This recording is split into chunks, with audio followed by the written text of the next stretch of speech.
Hello everyone, good evening to all of you and welcome to Agniveer classes. दोस्तों, आज हम navy MR के द्वारा जारी सिलेबस में सेक्शन ए के विज्ञान के टॉपिक में से पहला टॉपिक है पदार्थ एवं उसकी प्रकृति में से 25% पार्ट 1 में कर चुके हैं, 20 क्वेश्चन पार्ट 2 में कर चुके हैं और 20 क्वेश्चन पार्ट 3 में कर चुके हैं। और इन 20 प्रश्नों को हम डिटेल से जानेंगे। और कल का टॉपिक है ब्रह्मांड, जिसके 20 या 25 क्वेश्चन करेंगे हम। अगर आप नेवी एमआर की सिलेबस वाइज तैयारी करना चाहते हो तो हमारे चैनल को सब्सक्राइब कर लेना और पास के बेल आइकन के घंटे को दबाना मत भूलना, ताकि हमारी वीडियो का नोटिफिकेशन डेली आपको सबसे पहले मिले। अगर आप नेवी एमआर में अपने माँ बाप का सपना पूरा करना चाहते हो तो आप इस चैनल से ज़रूर जुड़ें, क्योंकि यहाँ पर सिलेबस वाइज टॉपिक वाइज यानी तैयारी की जाती है और आपको सिलेक्शन ज़रूर मिलेगा आप अगर डेली सब्जेक्ट वाइज पढ़ोगे तो। चलो वीडियो को शुरू करते हैं। आज का पहला प्रश्न है बैरोमीटर के पैमाने में अचानक गिरावट आने पर कौन सी दशा इंगित होती है? ए वर्षा होने का, बी बादल छाने का, सी तूफानी मौसम का और डी दिन साफ होने का। तो बैरोमीटर के पैमाने में अचानक गिरावट आने पर वो तूफानी मौसम का दशा को इंगित करता है। इसका आंसर होगा सी। अगला क्वेश्चन, तेल जल के पृष्ठ पर क्यों फैल जाता है? तेल जल के पृष्ठ पर क्यों फैल जाता है? क्योंकि तेल का पृष्ठ तनाव जल से अधिक होता है। बी में क्योंकि तेल का पृष्ठ तनाव जल से कम होता है। सी में क्योंकि तेल का पृष्ठ तनाव जल के बराबर होता है और डी इनमें से कोई नहीं। तो तेल जल के पृष्ठ पर क्यों फैल जाता है? इसका कारण यही है क्योंकि तेल का पृष्ठ तनाव जल से कम होता है। इसका आंसर होगा बी। अगला क्वेश्चन, वर्षा की बूंदें गोलाकार क्यों होती है? ए जल के पृष्ठ तनाव के कारण, बी है वायु के पृष्ठ तनाव के कारण, सी है गुरुत्वाकर्षण के कारण और डी इनमें से नहीं। वर्षा की बूंदें गोलाकार इसीलिए होती है कि जल के पृष्ठ तनाव के कारण होती है। इसका आंसर होगा ए। अगला क्वेश्चन, कुएं से पानी से भरी बाल्टी को ऊपर खींचते हैं तो बाल्टी पानी की सतह से ऊपर आकर हो जाती है हल्की हो जाती है या भारी हो जाती है या खाली हो जाती है? डी इनमें से कोई नहीं। तो इसका आंसर होगा, अगर कुएं से पानी से भरी बाल्टी को ऊपर खींचते हैं तो ऐसा अनुभव होता है कि बाल्टी की सतह से ऊपर आकर वो क्या हो जाती है, भारी हो जाती है। इसका आंसर होगा बी। अगला क्वेश्चन, वायुमंडल में बादलों के तैरने का क्या कारण था? ए वायु के घनत्व की तुलना में बादलों का घनत्व अधिक होता है, बी ए वायु के घनत्व और बादलों का घनत्व बराबर होता है, सी ए वायु के घनत्व की तुलना में बादलों का घनत्व कम होगा, ये डी सभी। तो वायुमंडल में बादलों के तैरने का कारण यही है कि वायु के घनत्व की तुलना में बादलों का घनत्व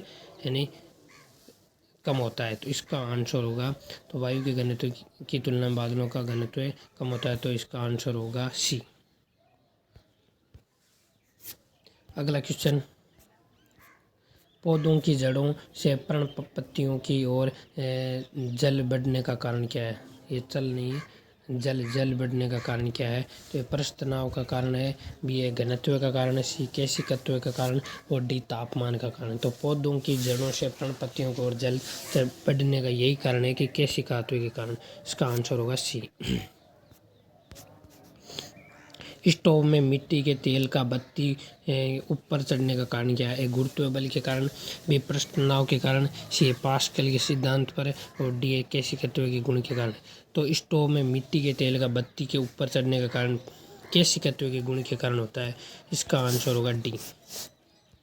अगला क्वेश्चन, अब तक ज्ञात पदार्थों में किस पदार्थ की प्रत्यास्थता सर्वाधिक होती है? क्वार्टज, बी जल, सी तेल और डी इनमें से कौन? अब तक ज्ञात पदार्थों में किस पदार्थ की प्रत्यास्थता सर्वाधिक होती है? वो क्वार्टज की होती है। इसका आंसर होगा ए। अगला क्वेश्चन, अपमार्जक मिलाने पर जल के पृष्ठ तनाव पर क्या प्रभाव पड़ता है? तो अपमार्जक मिलाने पर जल के पृष्ठ तनाव पर जल का पृष्ठ तनाव बढ़ जाता है, जल का पृष्ठ तनाव समान रहता है, जल का पृष्ठ तनाव घट जाता है, डी उपरोक्त सभी।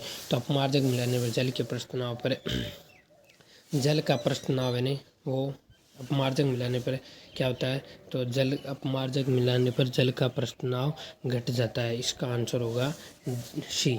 अगला क्वेश्चन, फाउंटेन पेन किस सिद्धांत पर कार्य करता है? एम न्यूटन के सिद्धांत पर, बी आर्किमिडीज का सिद्धांत पर, सी बर्नौली के सिद्धांत पर, डी केशिकात्व के सिद्धांत पर। तो फाउंटेन पेन ये केशिकात्व के सिद्धांत पर ही कार्य करता है। इसका आंसर होगा डी। अगला क्वेश्चन, समुद्र तल पर एक वायुमंडलीय दाब का मान कितना होता है? ए 1.013 गुणा 10⁵ पास्कल, बी है 2.0123 गुणा 12⁵2 पास्कल, और सी है 9.8 यानी पास्कल, और डी है 0.12 गुणा 9⁵3 पास्कल। तो समुद्री तल पर एक वायुमंडलीय दाब का मान होता है 1.013 गुणा 10⁵5 पास्कल के बराबर होता है। इसका आंसर होगा ए। अगला क्वेश्चन, जल का सापेक्षिक घनत्व किस ताप पर सर्वाधिक होता है? जल का सापेक्षिक घनत्व यानी ये 1 डिग्री सेल्सियस तापमान पर, बी है 8 डिग्री सेल्सियस तापमान पर, सी 4 डिग्री सेल्सियस तापमान पर, और डी 5 डिग्री सेल्सियस तापमान पर। जल का सापेक्षिक घनत्व यानी वो 4 डिग्री सेल्सियस तापमान पर होता है। इसका आंसर होगा सी। अगला क्वेश्चन, जल से भरी बाल्टी को हिलाकर छोड़ देने पर कुछ समय पश्चात जल अपने आप क्यों स्थिर हो जाता है?